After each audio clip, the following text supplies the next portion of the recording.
AK ஒரு red dragon. அவன் போட்ட ரூல்ஸ அவனே பிரேக் பண்ணிட்டு வந்திருக்கானா? அவன் மூச்சிலேயே முடிச்சிருவான்.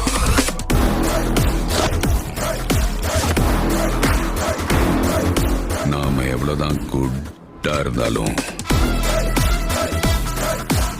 இந்த உலகம் நம்மள பேட் ஆக்குது.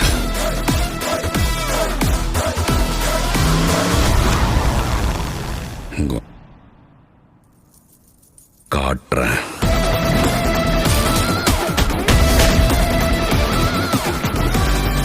வாழ்க்கையில் என்னெல்லாம் பண்ணக்கூடாதோ சில சமயங்கள் அதெல்லாம் பண்ணணும் பேபி.